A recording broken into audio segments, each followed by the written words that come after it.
Hai semua, selamat datang di channel Baca Saham. Pada video ini, kita akan membahas satu topik dengan judul apakah perlu untuk cut loss BBRI?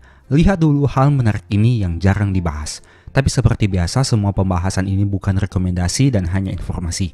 Ingat, kerugian kamu tanggung sendiri ya. Nah, pada video kali ini, saya tidak akan membahas terkait teknik atau analisa dari saham BBRI. Tapi, saya mau lebih membahas dari sisi psikologinya. Kita akan melihat beberapa informasi menarik di laporan tahunan 2024 saham ini. Diharapkan apabila kamu melihat informasi yang ada di laporan tahunannya ini, bisa membantu kamu untuk mengambil keputusan. Apakah memang kamu ingin hold saham ini, ingin average down, atau mungkin kamu ingin cut loss. Tentu saja setiap pembahasan ini bukan rekomendasi dan hanya sebagai informasi saja. Tapi yang jelas tujuan dari video ini adalah agar supaya kamu memiliki psikologi yang lebih stabil. Tidak hanya diombang-ambingkan oleh naik turun harga saham, tapi bisa berpikir dengan lebih realistis dan melihat bisnis perusahaan secara gambaran besarnya seperti apa. Nah, sekarang mari kita bahas saja beberapa poin penting dan menarik dari laporan tahunan BRI tahun 2024-nya. Kita lihat beberapa poin utamanya. Hal pertama yang ingin saya tampilkan kepada kamu terkait sejarah Bank BRI ini sendiri. Mungkin kamu yang sudah tahu akan bosan dengan pembahasan ini, tapi bagi kamu yang belum tahu atau kamu yang mungkin ingin memiliki psikologi yang lebih tenang, mungkin bisa simak penjelasan ini hingga selesai. Nah, dari data ini bisa kamu lihat, dimulai pada tahun 1895, tepatnya pada tanggal 16 Desember. Nah, pada ujungnya dari informasi yang kamu bisa peroleh ini, akan ada nama Xiaomin Ginko, yang mana pada tahun 1946 nama tersebut berubah menjadi Bank Rakyat Indonesia sebagai bank pemerintah yang menjadi ujung tombak dalam mendukung pembangunan perekonomian. Baru pada tahun 1960 ternyata BRI ini sempat berubah nama menjadi Bank Koperasi Tani Nelayan. Barulah pada tahun 1968 kembali lagi dibalik namanya menjadi Bank Rakyat Indonesia dengan status sebagai bank umum. Pada tahun 1969, BRI ditunjuk pemerintah sebagai satu-satunya bank yang bertugas menyalurkan kredit program bimbingan massal atau BIMAS dan mulai dibentuknya BRI Unit. Jadi BRI Unit ini sudah berdiri sejak tahun 1969. Kita lanjut sejarahnya. Pada tahun 1984, setelah diberhentikannya program BIMAS oleh pemerintah, BRI mulai mengelola bisnis mikro secara komersial yang disalurkan melalui BRI Unit. Tahun 92, sesuai peraturan pemerintah Republik Indonesia, terjadi perubahan status Badan Hukum BRI menjadi perusahaan perseroan atau Persero. Pada tahun 2003, kamu tahu bersama, tanggal 10 November tahun 2023 menjadi hari besar karena BRI menjadi perseroan terbuka melalui pencatatan saham perdananya di Bursa Efek Jakarta. Nah, tahun 2003 ini merupakan perdananya BRI ada di Bursa Efek kita dan kamu bisa membeli sahamnya pada tahun tersebut. Pada tahun 2007, BRI melakukan akuisisi Bank Jasa Arta yang kemudian diubah menjadi Bank BRI Syariah. Pada tahun 2009, interkoneksi real-time online seluruh jaringan kerja yang pada saat itu berjumlah 6.480 unit kerja, jumlah yang cukup besar pada saat itu. Tahun 2011. Nah, pada tahun 2011 ini ada stock split yang dilakukan dengan angka 1:2. Ada juga penandatanganan akta akuisisi saham Bank Agroniaga Tbk antara BRI dengan Dana Pensiun Perkebunan.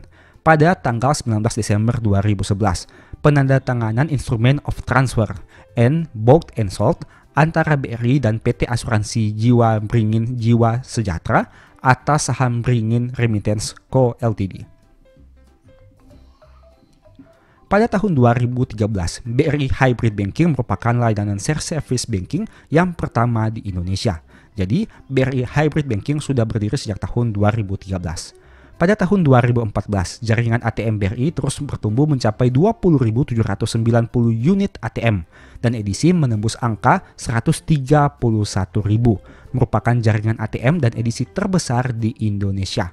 Nah, kamu tentu sudah tahu bahwa jumlah ATM dan edisi BRI sangat banyak karena hingga ke pelosok-pelosok Indonesia. Tentunya dengan berbagai plus minusnya yang mungkin sering kamu dengar di media sosial ataupun dari mulut ke mulut, pada tahun 2014 nyatanya BRI sudah memiliki 20.792 unit ATM.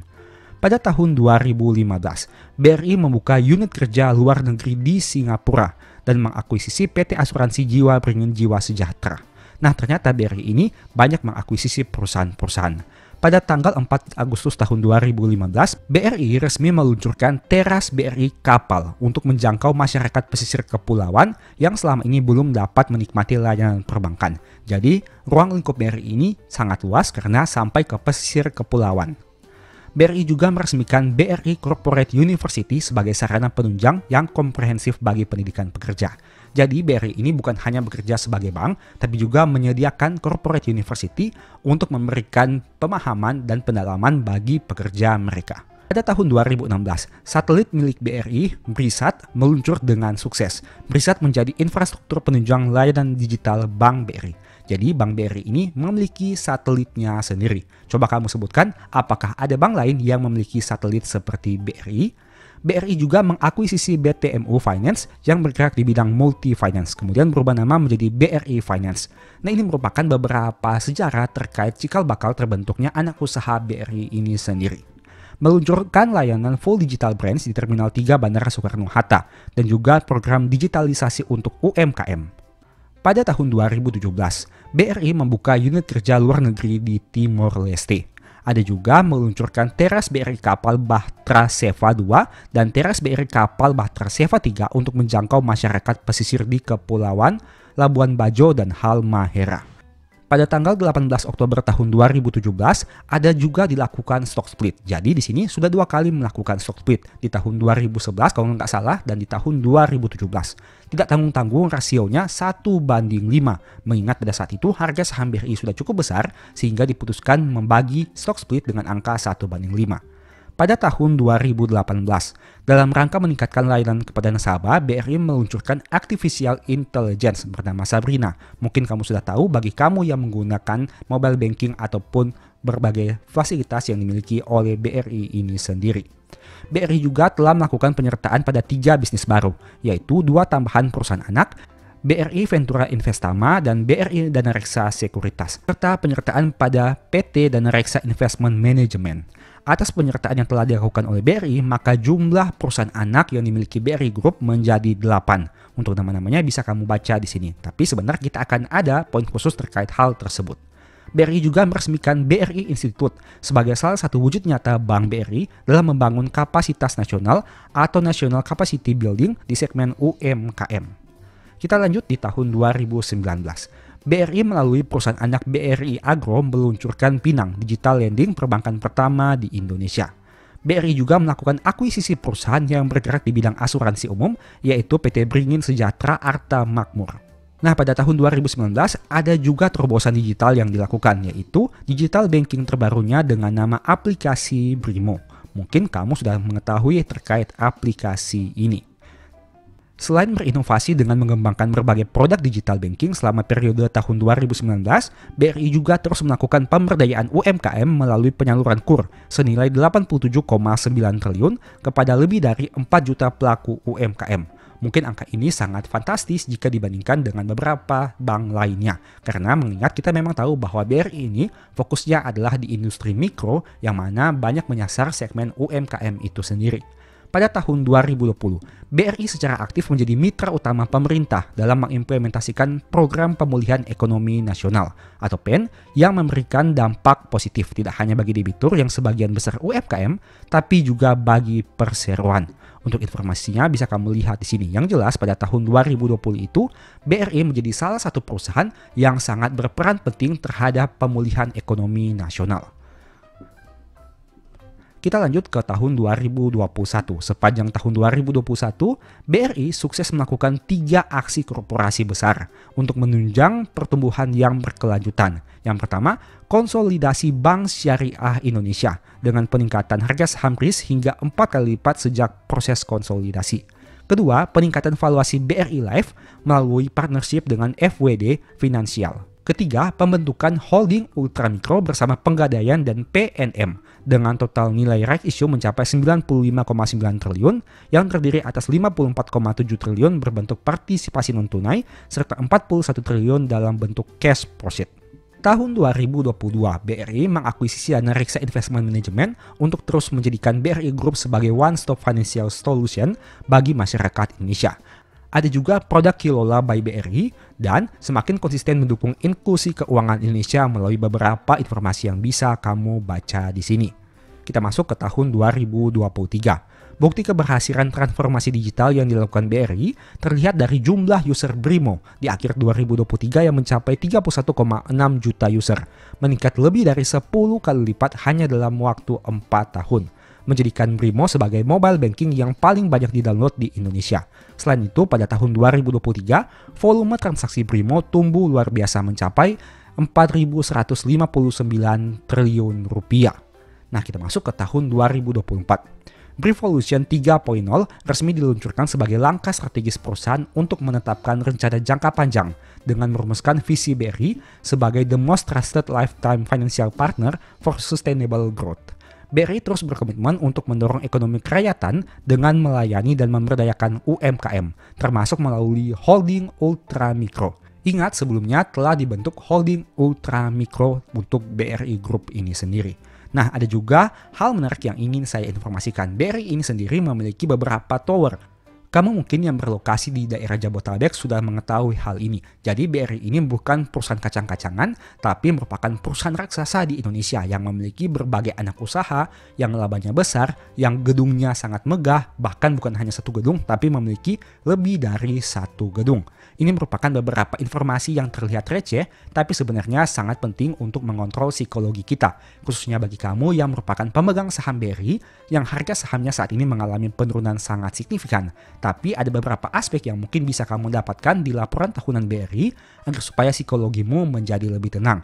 BRI ini bukan perusahaan yang sudah stagnan, tapi merupakan perusahaan yang terus bergerak dari tahun ke tahun. Dari sejarah yang bisa kamu baca tadi, kamu tentu melihat bahwa BRI ini sering melakukan akuisisi grup-grup usaha dengan memperluas lini bisnisnya. Selain itu, mereka juga melakukan berbagai inovasi yang mungkin bisa kamu rasakan saat ini. Memang ada plus minus atau ada pro kontra yang bisa kamu lihat. Tapi yang jelas, BRI ini merupakan salah satu perusahaan raksasa yang sangat berpengaruh di Indonesia. Nah, sekarang kita lihat informasi singkat terkait kinerja keuangannya. Per tahun 2024 secara konsolidasi, asetnya mencapai 1.992 triliun, total kreditnya 1.354 triliun, di mana kredit UMKM mencapai 1.110 triliun. Itu artinya memang mayoritas kredit BRI bermain di kredit UMKM, dan sebenarnya ini merupakan poin plus minus. Mungkin poin minusnya kamu tentu sudah tahu bahwa akhir-akhir ini sering terdengar beberapa segmen menengah, bahkan menengah ke bawah terjerat dengan yang namanya pinjol maupun judol. Tapi di satu sisi kamu bisa lihat bahwa BRI ini bisa dikatakan memiliki berbagai macam lini bisnis dari kredit yang disalurkan. Sehingga apabila ada satu kredit yang goyang, maka tidak bisa berpengaruh signifikan terhadap BRI secara keseluruhan.